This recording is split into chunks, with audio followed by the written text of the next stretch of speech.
The planet Charon had long given up on hope.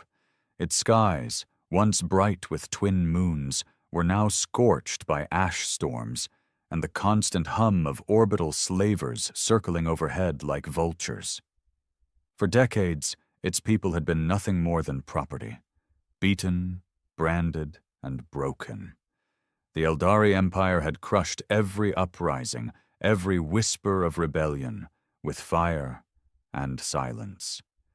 The last message sent into the void for help was nearly 40 years ago. Everyone believed it disappeared into the dark, like everything else the Eldari touched. Darren had been born in chains. He'd never seen stars without bars between him and the sky. His father, once a scientist, died working the mines.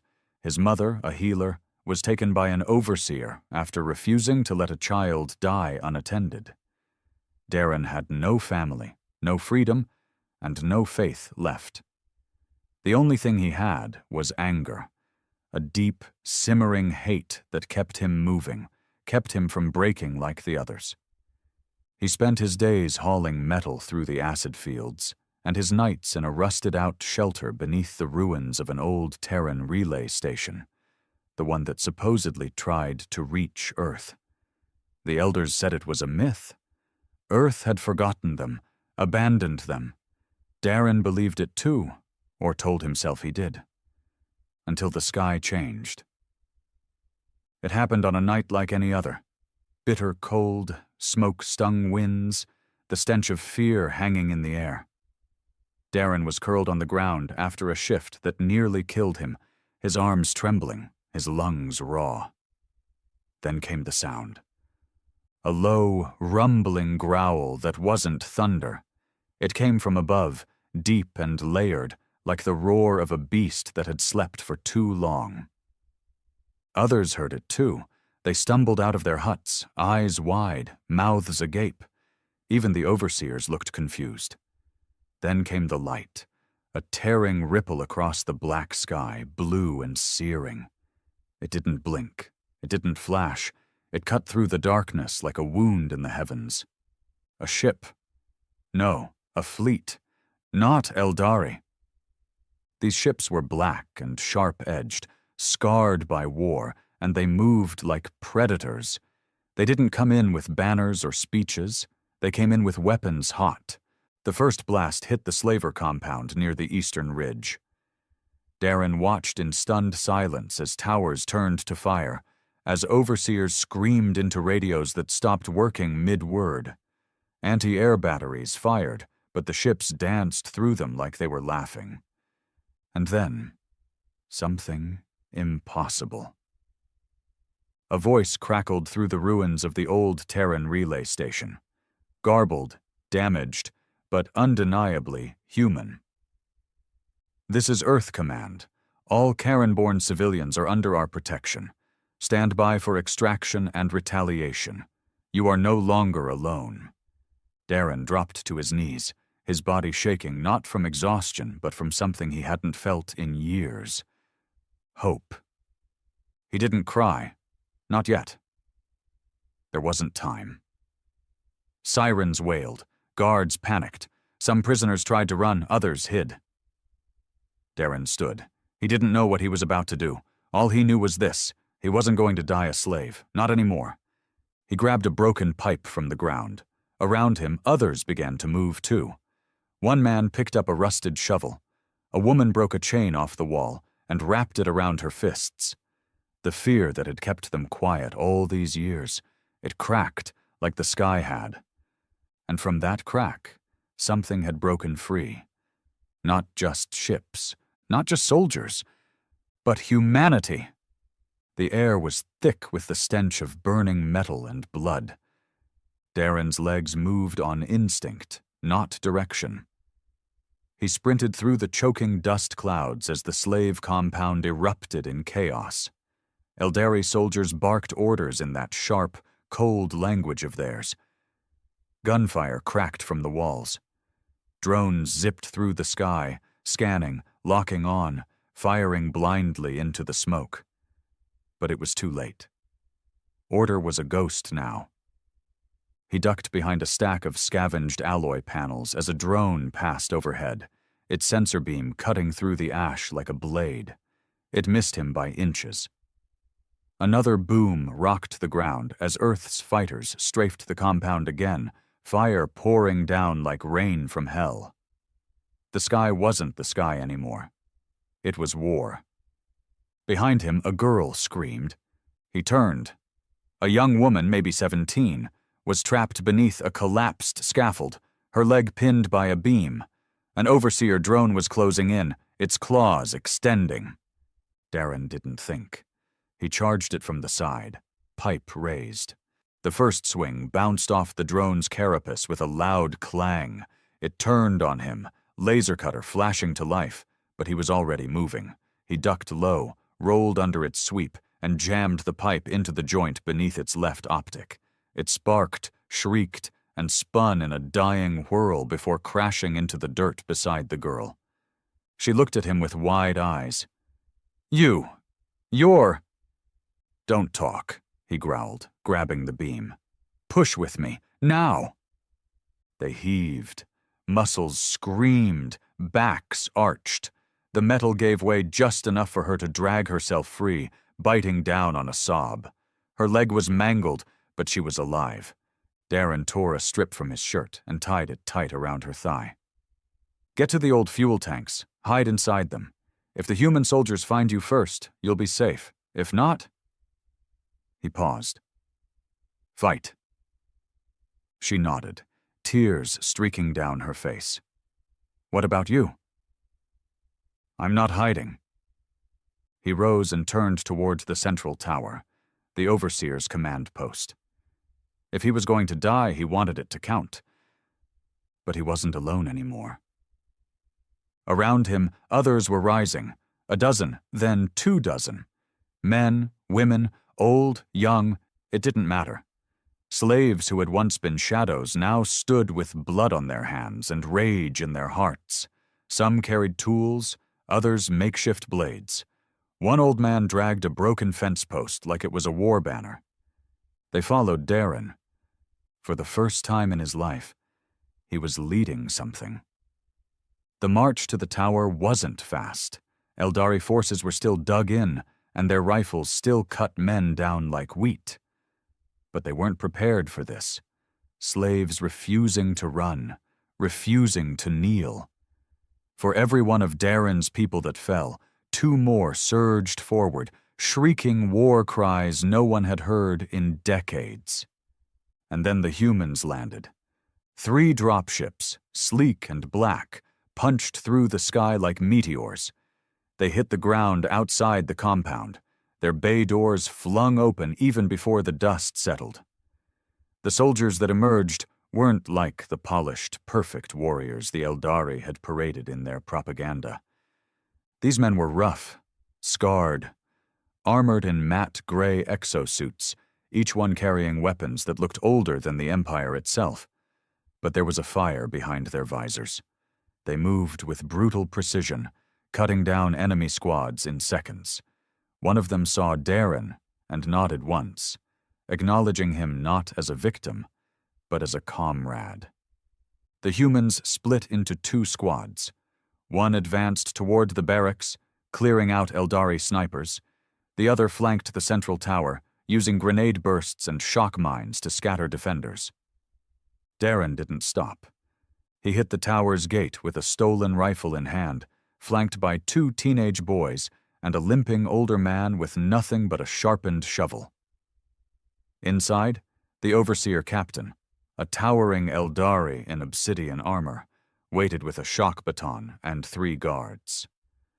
You filthy animals, the Overseer hissed. Earth won't save you. You're insects. Darren didn't reply. He lifted the rifle and fired. The shot caught the guard square in the throat, dropping him instantly. The room erupted. One of the teenage boys was gunned down before he could even swing. The other tackled a guard, screaming and stabbing wildly. Darren locked eyes with the captain. They clashed in the middle of the room, baton against pipe.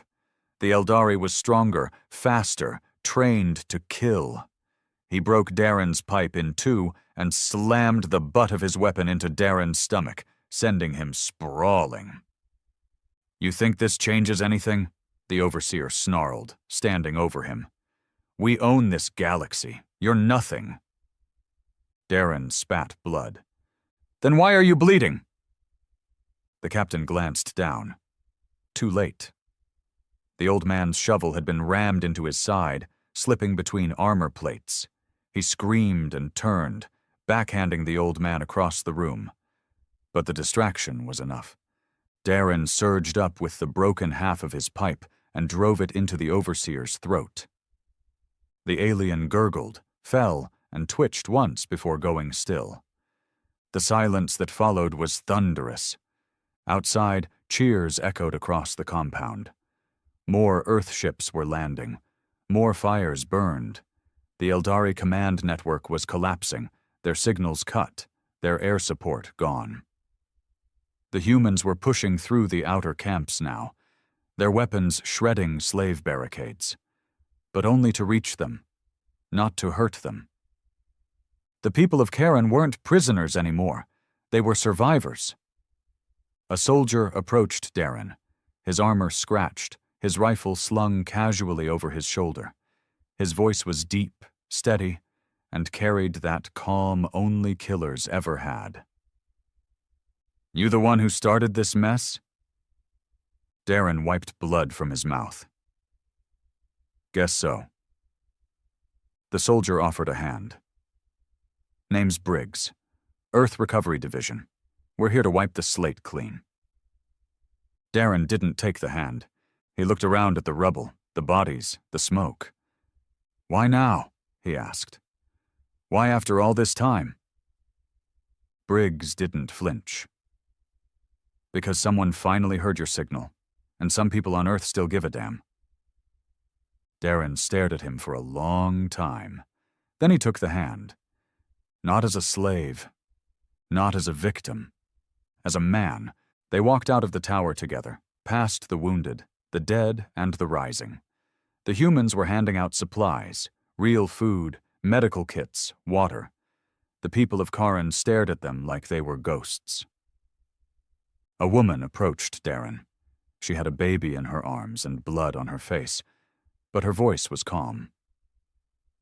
"My son wants to know what we should call you now," she said. Darren blinked. "What?" "You led the charge. You gave us a future. He wants to know what to call the man who broke the sky." He didn't know what to say. But behind him someone murmured it, then another. "Breaker." The word spread. Darren the Breaker. He didn't feel like a hero. He felt tired, sore, and barely alive. But for the first time in his life, he didn't feel small. Not anymore. The fires hadn't stopped burning. Days passed, but the smoke still curled in the air like the ghost of every scream Karen had ever swallowed.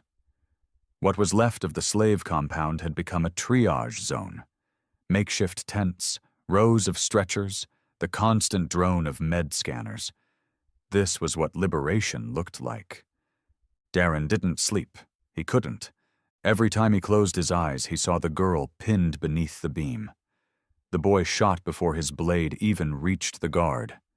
The captain's dying face, blood bubbling through his alien gills.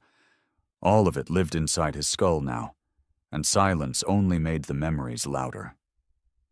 Earth's soldiers had set up command outposts around the edges of the ruins, perimeter guns humming quietly behind invisible barriers. Most of them didn't speak much. They kept to themselves, eyes always scanning, fingers never far from the triggers. Darren understood that look. They weren't here to comfort. They were here to finish what had been started. Briggs found him sitting on a collapsed column, watching the transport ships rise and fall in the ash-choked horizon. "Not celebrating?" the soldier asked, crouching beside him. "Celebrate what?" Darren muttered. "That we're still breathing?" Briggs didn't argue. "Breathing's a start." Darren looked at him. You ever been a slave? Briggs shook his head. Then don't talk like you get it. Briggs didn't flinch. You're right. I don't. But I've seen people lose everything. Watched my entire unit burned alive on Darris Fee. Held my brother while he bled out in a trench on Ceres. You think I came here for glory? I came because I couldn't sleep either. Darren turned away. So what now? Now? Briggs stood. Now we rebuild. We stabilize. And eventually, we put a bullet through the skull of every last Eldari commander still walking. Darren looked around at the half-dead survivors, the broken structures, the barely standing shelters. Rebuild what? You see a civilization here? We don't have food, no clean water, no homes. We don't even have names, Briggs. Most of us were born in cages. Briggs exhaled through his nose. We'll give you the tools. The rest's up to you. That pissed Darren off more than it should have. Oh, that's rich. You show up after decades, rain hell on our captors, and then just dump the mess in our laps? Briggs stepped closer, lowering his voice. You want us to fix everything for you? To wipe your tears and build you homes and hold your hands through grief? We're not gods, Breaker. We're soldiers. We kill. We secure. We move on. Darren stood, fists clenched. Then what the hell did we fight for? Briggs stared him down. For a chance, not a guarantee. You wanted the sky to break open? It did. Now what you do with the light pouring through it is your problem. That landed like a punch. Darren didn't respond. He couldn't, because the bastard was right. When Briggs left, Darren wandered. He passed children huddled around makeshift heaters, men with shattered hands trying to carry wood, women burying loved ones in shallow, unmarked graves. No wailing, no prayers, just quiet. Freedom wasn't loud. It was hollow. He made his way to the old signal tower, the one where Earth's voice had first broken through the static. Inside, a few former slaves had started repurposing it into a communication hub. One of them, a young technician named Clem, looked up as Darren entered. Breaker, Clem said. Everyone called him that now. It felt heavy, undeserved. Clem, Darren replied. How's the relay?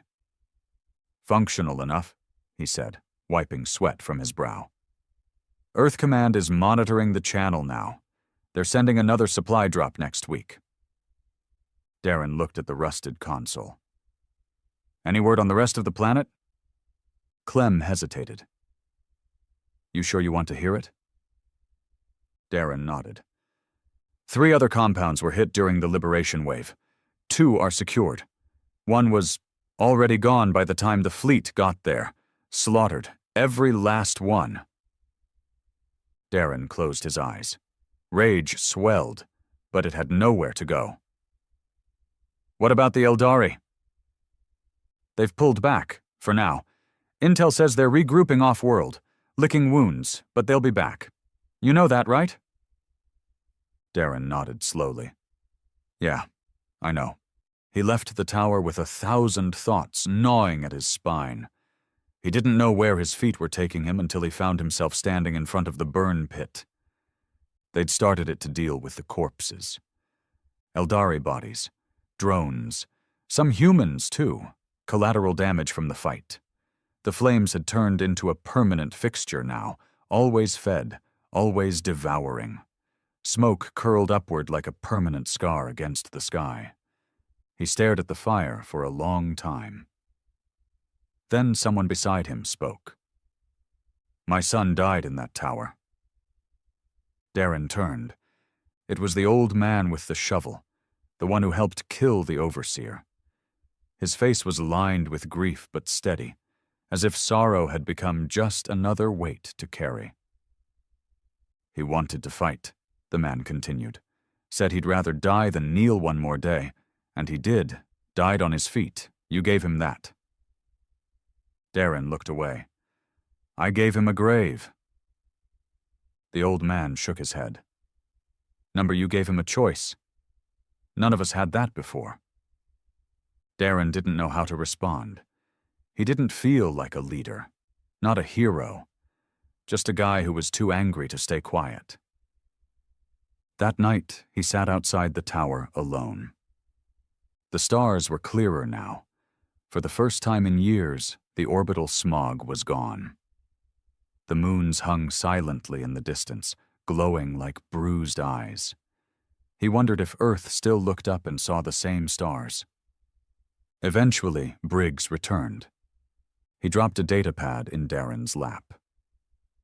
"You're going to want to see this." Darren skimmed it. It was a report, a full file from Earth Command, lists of liberated camps, rebuilding projects, plans to form a council of Karen-born leaders to govern themselves under Earth's protective watch. But buried deep in the file was something worse. One Eldari ship had escaped. Not just escaped. Vanished. No tracking, no signal. And it had left from the sector containing the Eldari science bastion, known only as Facility 9. Darren looked up, dread sinking in. What were they doing there? Briggs shrugged grimly.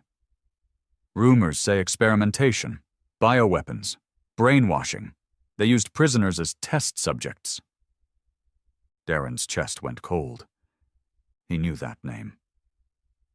His mother had whispered about Facility 9 before they took her, a place where slaves didn't die. They just stopped being themselves. Briggs saw the look on his face. You've got history there? Maybe. We're mounting a recon op. No promises, but you want in? Darren didn't hesitate. Yes. Briggs nodded. Then get ready, Breaker. This fight isn't over, not by a long shot. The fire behind Darren's ribs flickered back to life.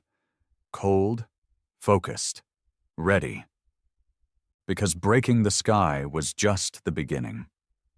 The dropship shook with turbulence as it tore through Karen's upper atmosphere, its hull groaning under the strain.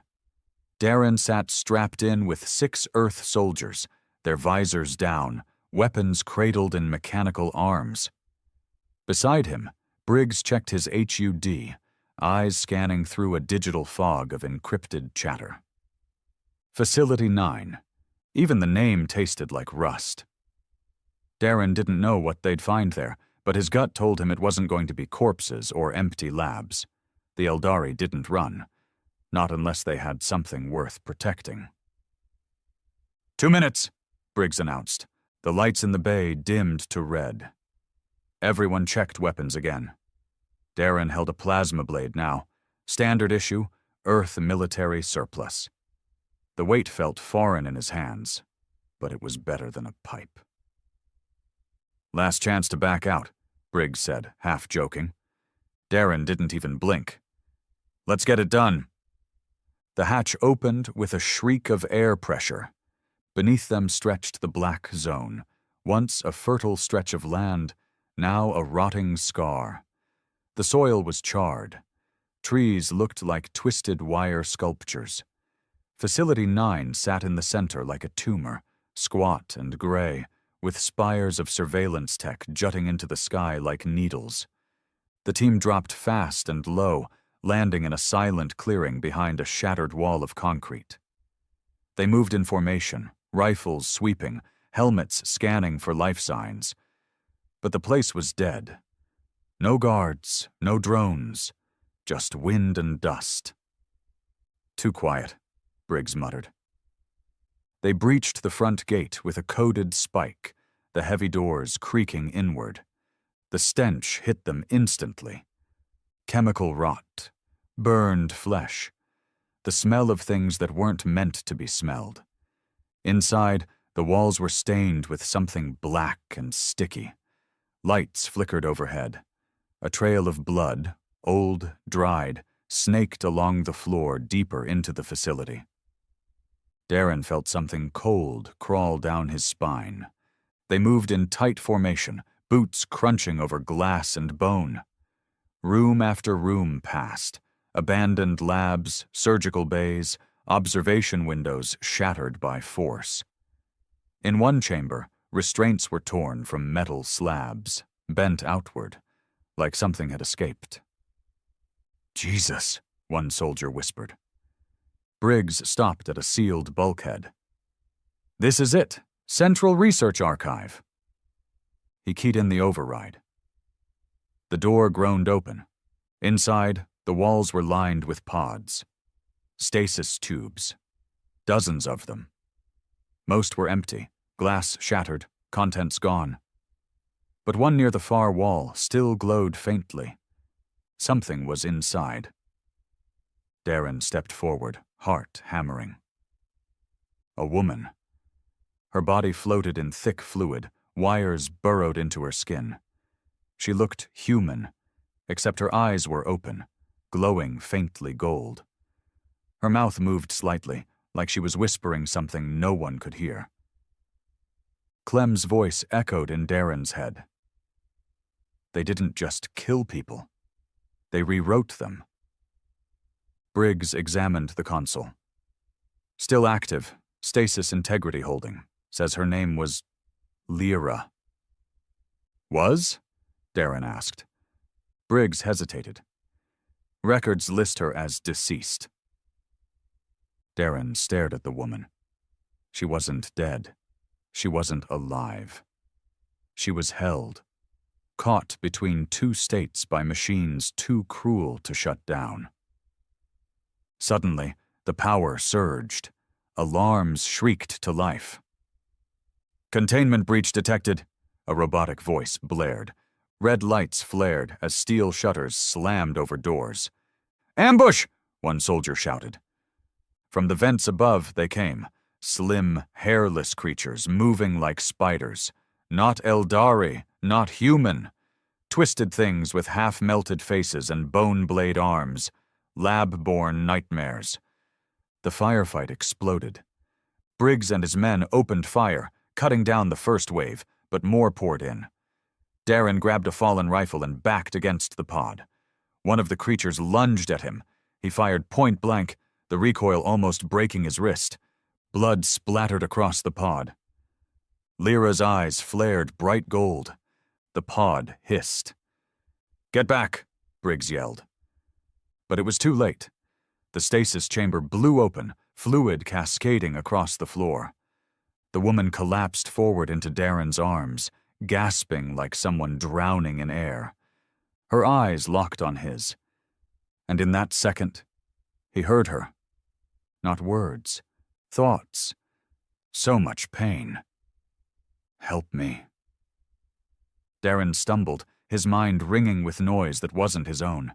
Telepathy? Psychic link? He didn't know. All he felt was her pain. Deep, endless, layered like scars over scars. Briggs dragged him up. "We need to move. Now." They fought their way back to the dropship, dragging Lyra with them. Half the squad was dead. One was missing an arm. The facility behind them roared with sirens as the creatures kept coming. Darren didn't look back until they lifted off. Facility 9 was burning. But something deep inside told him this wasn't over. Back at base, Lyra was placed in containment under medical watch. Earth doctors tried to scan her, but every time their machines fried. She screamed in her sleep. Names, numbers, gibberish that made grown men flinch. Darren sat outside her cell. Briggs approached, tired and bloodied. "We lost good people." "I know," Darren said. "We also found a weapon." Darren looked at him sharply. "She's not a weapon." Briggs crossed his arms. "She was made into one, whether we like it or not." "I've seen what weapons look like," Darren snapped. "She's just a victim." Briggs didn't argue. "Maybe. Or maybe she's the only reason we win the next fight." He handed Darren a data chip. "Everything we found at the facility. Coordinates, test logs, names. If you want to know what the Eldari did to her, start here." He left. Darren stared at the chip, unsure if he had the strength to see it through. But he had to, because the sky wasn't done breaking, and this time the storm wasn't coming from above. It was coming from within. Darren sat alone in the debriefing chamber. The lights dimmed to a faint amber hue. The data chip Briggs had handed him hours ago felt like it weighed a ton in his palm. Outside the reinforced door, soldiers passed by, their boots clanking across the steel floor. Inside, silence reigned, thick and waiting. He plugged the chip into the console and leaned forward. The screen flickered to life with a secure encryption header. Eldari Protocol 9, internal logs. Dozens of file entries scrolled down the screen. Video feeds, organ harvest logs, psychological experiments, something called Project Rebirth. Darren selected the first video. A cold, sterile lab, several stasis pods aligned in a row. Inside each pod, human children, some barely older than toddlers, electrodes attached to their temples, wires feeding into their spines. The audio hissed, but a voice, Eldari, speaking in their twisted dialect, narrated clinically. Subject 12, emotional resistance below threshold. Memory implantation failed. Subject expired at 0317 local time. Terminate and extract cortical material. Darren's stomach twisted. The screen cut to static. Next log. A different child. Screaming, locked in a harness as light and sound were blasted into his eyes. Testing Subject 19 for psychological resilience under stress. Onset of psychic activation remains inconsistent. Pain threshold has increased by 13%. Proceed to next conditioning level. Darren leaned back, bile rising. These weren't just experiments. They were trying to reshape people, strip them of identity, build something else. Then he saw her. Lyra. Younger. Maybe 14. Her eyes hollow, her arms restrained. Unlike the others, she wasn't screaming. She sat perfectly still, watching the camera. The Eldari scientist spoke nervously. Subject 34 shows unusually high telepathic resonance, capable of receiving and mimicking behavioral traits with a latency of less than 2 seconds. Long-term memory still resists overwrite. Emotional inhibitors remain ineffective. Caution advised. The screen shifted to another log. Lyra again. But this time she wasn't in a lab. She was in a chamber filled with corpses. Human. Eldari. Half-formed creatures. Her eyes glowed gold. Blood streaked her face. The log ended abruptly. Darren shut off the console, his hands trembling. She wasn't just a victim. She was the result of something terrible, and she had survived it. But how much of her was still human? He had to know. He left the chamber, storming down the hallway toward medical containment. 2 Earth soldiers stood guard outside Lyra's cell. They blocked his path, but Briggs appeared from a side corridor and waved them off. "You saw the files," Briggs said. "All of them," Darren answered. "You knew?" Briggs looked tired. "I had suspicions, but not the whole story." Darren stared through the reinforced glass. Lyra sat on a bench inside the cell, her eyes closed, hands folded in her lap. Her body was still healing, covered in deep scar lines from years of surgery. But it wasn't the physical damage that haunted Darren. It was the emptiness in her expression, like someone who had been burned from the inside out. "I need to talk to her," Darren said. "She's unstable," Briggs warned. "Half the doctors are scared out of their minds. Her brain fries every sensor they try to scan her with." "Then maybe she doesn't need more machines," Darren said. "Maybe she needs someone who's not afraid." Briggs nodded reluctantly. 10 minutes. You start losing control. I pull you out." The door opened with a hydraulic hiss. Darren stepped inside. Lyra didn't move. She kept her eyes closed as he sat across from her. For a long moment, neither of them spoke. Then she said, in a voice dry like paper, "You saw what I am." "You're not a thing," Darren said carefully. Her eyes opened. "I was. For a long time. They made sure of that." There was something beneath her voice. A tremor. Rage, buried so deep it had no surface. "I saw the footage," he admitted. "The tests. The rewiring." "They didn't break me," she said. "They tried. Every day. For years." Darren leaned forward. "What did they want from you?" She looked up, her eyes locked onto his. "They wanted to weaponize emotion, turn pain into energy, turn love into control. They wanted to turn humans into living code. Programs that could mimic loyalty, erase rebellion."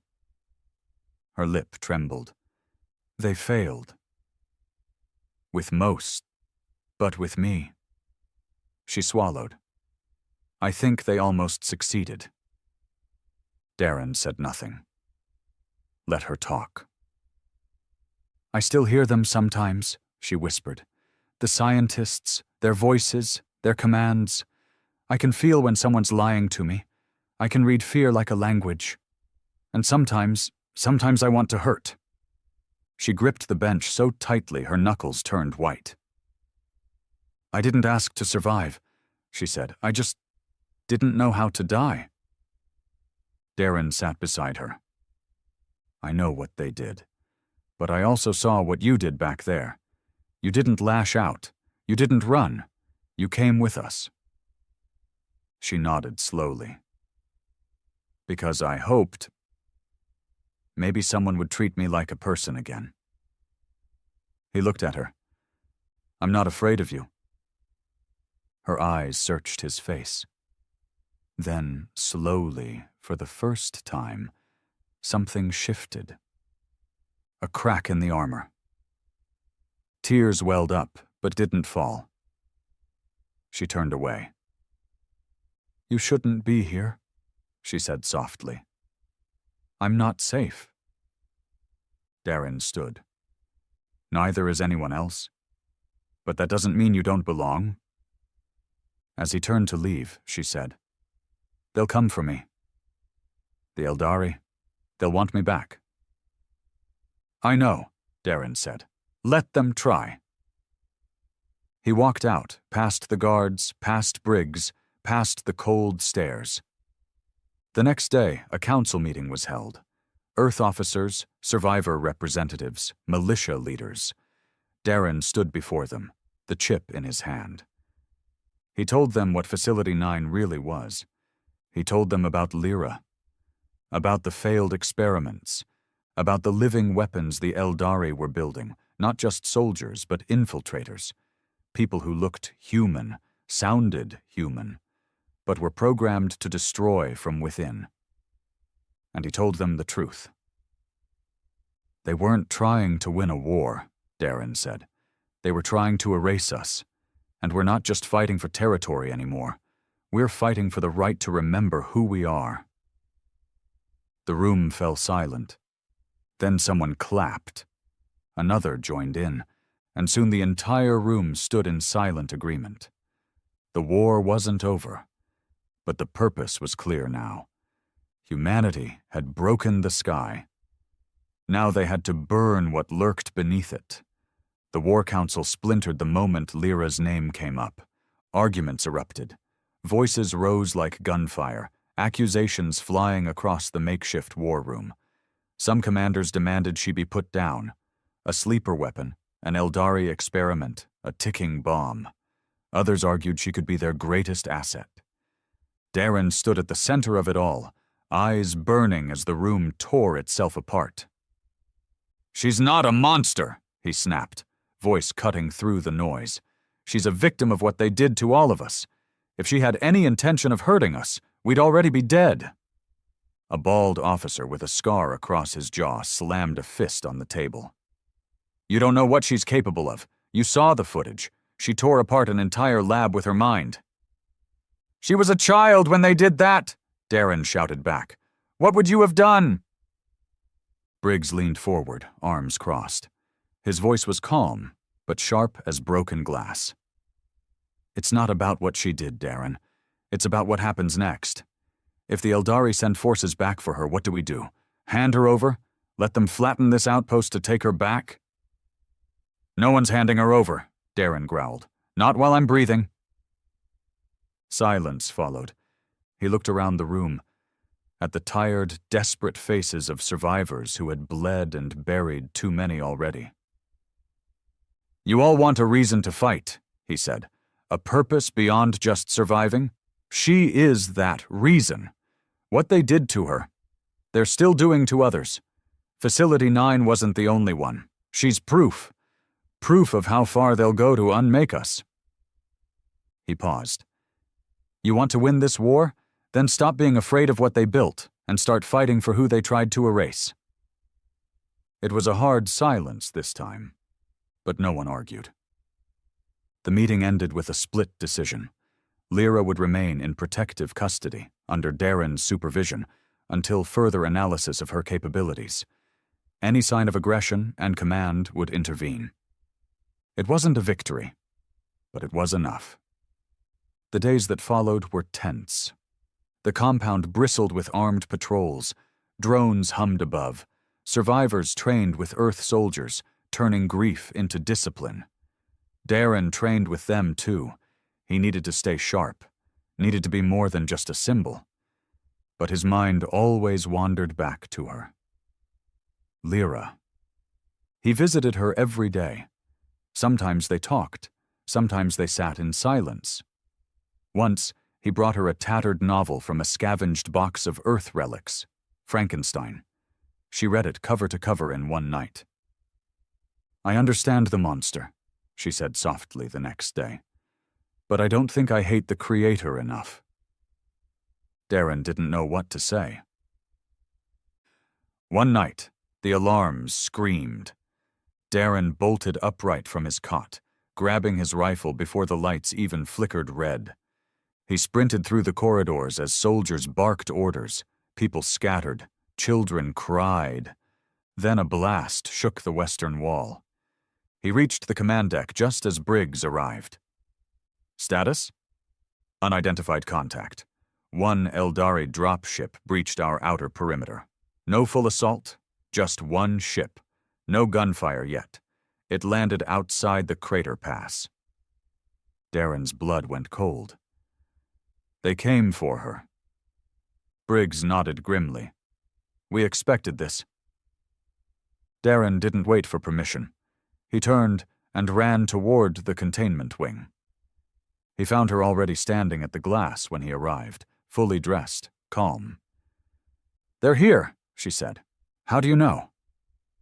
"I heard them, in my head, like they never left." "Are they talking to you now?" She shook her head.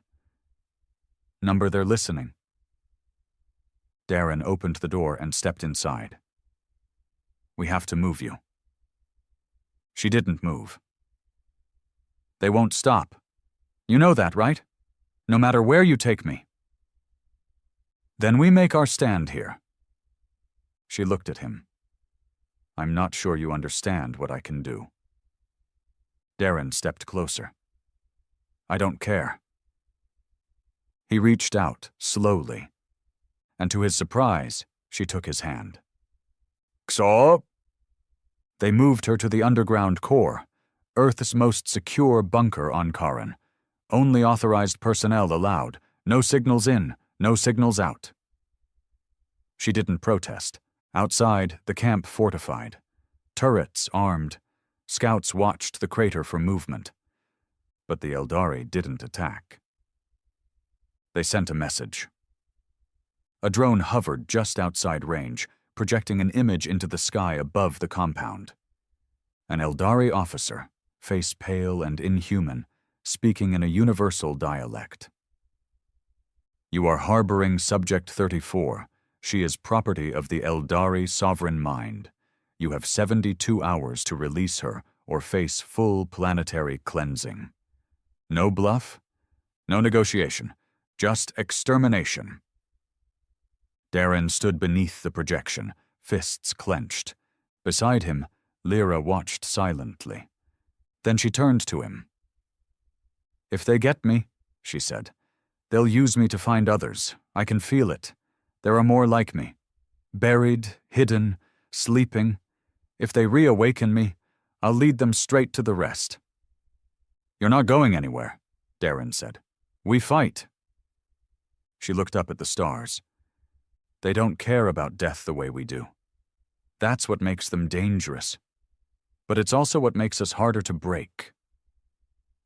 He nodded. "Then let's make them regret coming back." The hours ticked by. Defenses were doubled. Evacuation protocols prepared. Earth Command authorized full combat engagement if even one Eldari scout breached airspace. But Darren didn't sleep. And neither did Lyra. The night before the deadline, she spoke. "If it comes to it," she said, "don't let them take me alive." Darren met her eyes. "Don't ask me to do that. I'm not asking, I'm trusting you." He reached out, touched her hand. It was trembling. "You're not just a weapon, and you're not alone anymore." Her voice broke. "I want to believe that." And somewhere in that bunker, between war plans and whispered dread, something raw passed between them. Not lust, not romance. Recognition, two people carved by pain, refusing to break. Together. The 72-hour deadline expired in silence. No warning shots, no negotiation, no further threats. Just the hum of anticipation, the kind that prickled under the skin and tasted like metal in the mouth. Soldiers lined the ramparts, turrets rotated, drones patrolled in aggressive sweeps.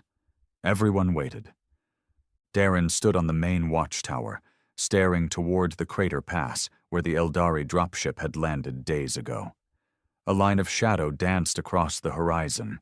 Heat signatures flickered in the dust. Then, without sound, movement burst through the mist. Dozens of Eldari assault units emerged, sleek, insectile walkers with mounted plasma lances. Behind them, floating carriers, organic-looking crafts, pulsing with blue energy, descended in synchronized formations. The ground quaked beneath them, a low mechanical rumble building in waves. "They're not posturing anymore," Briggs said beside him, his voice low. "This is execution." Darren clenched his fists. "Then let's make them choke on it." He ran down the tower steps towards the command deck. Inside, tactical officers fed real-time updates to field commanders through neural links. Holograms displayed enemy movement patterns, disciplined, surgical, merciless. The Eldari weren't playing games. Briggs turned to the team. "Defensive lines Alpha through Delta. Hold position. Artillery lock on primary walkers. Send anti-air to Grid 4. Hold them off the flank. Darren, get to the core. Stay with her." Darren didn't argue. He knew his place wasn't on the front lines. Not now. His place was with Lyra. She was sitting in the bunker's center, hands wrapped around her knees, eyes glowing faintly in the dim blue light of the power cells. She didn't look up when he entered. "They're coming," she said. "I know. I can feel them crawling across the edges of my mind, whispering." Darren knelt in front of her. "You're not going back." She looked up. "And if they kill you trying to reach me? Then they'll have to step over my corpse." She blinked, and something changed. Her fingers uncurled, trembling less, her shoulders pulled back. She exhaled slowly, like she was letting go of something ancient and cruel. "I can help," she said. "Lyra. Number, I mean it. You're fighting with weapons, guns, armor. That's what they expect. But I'm the result of their arrogance. I'm the wound they left on humanity." He stared at her. "What are you saying?" "I can find them, their minds, their intentions. I can twist it, not all of them, but enough." He hesitated. "You said using your powers hurts." "It does, but dying hurts more." Outside, the ground shook again. "They're inside the perimeter," Briggs barked over comms. "Delta wall breached. Contact in Sector 9. Multiple casualties. Medical teams compromised." Darren cursed under his breath. "Do it." She closed her eyes. The moment her mind reached out, the air changed. It became dense, electric. The lights in the bunker flickered. Somewhere in the distance, an Eldari craft veered off course and slammed into a hillside. Screams echoed in the radio channel. Alien, garbled, panicked. Then another walker collapsed, spasming, its operators shrieking as they tore at their own skin inside. Darren turned toward the tactical screen. Enemy forces were breaking rank. "Briggs," he said into the comm. "She's doing it. They're scattering." "Confirmed," Briggs replied, voice tense. "They're confused, some firing on their own. Our line's holding barely." Lyra's face contorted, jaw clenched in agony. Blood leaked from her nose. Her fingers twitched violently. Her breathing became ragged. "Stop," Darren whispered. "Lyra, that's enough." She shook her head. "Just a little more." And then something hit her back like a hammer. A shockwave rippled through her body and threw her against the bunker wall. Sparks flew. Consoles burst. Darren screamed her name and rushed forward, catching her before she hit the floor. She convulsed, eyes rolling back. But even in her collapse, her mouth kept moving, muttering names, locations, coordinates. His name. "Darren. They saw me. I saw them." Then she went still. Darren checked her pulse. Faint. But there. He laid her on the floor, gripping her hand. Above, the battle shifted. The Eldari's main column buckled as more units turned erratic. Earth's ground troops pressed forward, pouring into breaches. Explosions lit up the sky. 2 of the alien carriers crashed into each other mid-air, falling like dying gods. But victory didn't taste like triumph. It tasted like blood and smoke. And fear. Lyra was unconscious. Her body was hot to the touch, her veins glowing faintly beneath her skin. Something had changed. Maybe permanently. Briggs appeared in the doorway, dust-covered and limping. "We broke them. They're pulling back." Darren didn't even look up. "She did that." Briggs knelt beside her. "And she nearly killed herself doing it." "She saved us." Briggs nodded. "I'll give her that." The base was secured by nightfall. Eldari wreckage lay scattered across the horizon, their tech already being salvaged by Earth recovery teams. The victory was real. Tangible. But no one cheered. Too many dead. Too many burned. And one girl who might never wake up. Days passed. Lyra didn't move. Earth medics tried every scan, every neural treatment protocol. Nothing worked. It was like her mind had withdrawn, like it had gone somewhere else. Darren never left her side. He fed her by hand, cleaned the blood from her nose and lips, sat beside her bed and whispered stories from the world she never knew. About oceans and forests and rain that didn't sting. He told her things he'd never told anyone. About how he used to dream of being a pilot, even though he'd never seen a sky that wasn't blocked by slave grids. About his father's voice, and the way his mother used to sing when she thought no one was listening. About how, in the pit of his anger, he never thought he'd meet someone who could make him believe in something again. "You did," he whispered one night, brushing hair from her face. You made me believe. And then, just as he turned away, she spoke. Did I break the sky again? His heart stopped. He turned back. Her eyes fluttered open, still glowing but softer now. Warmer. You broke more than that, he said. You broke them. She looked at him, weak but alive. I'm still me? He nodded. Yeah, you are. She let out a breath. Good. I was afraid I wouldn't come back. He leaned forward, pressing his forehead gently to hers. You came back. Outside, the camp began to rebuild. Inside, two broken souls, scarred and stained by war, held on to the only thing the Eldari couldn't code, couldn't clone, couldn't erase. The sky above Karen was clear for the first time in generations. No smoke, no orbiting slaver crafts, no black rain or screaming plasma trails across the clouds. Just quiet. And starlight. But inside the Earth Command Center, things were anything but calm. Reports had poured in for days, dozens of Eldari facilities, similar to Facility 9, abandoned in retreat. In several, they found ruined pods like Lyra's, some shattered, some sealed, their occupants already rotted. A few, still active. Earth's brass called it a strategic turning point. Darren called it a graveyard.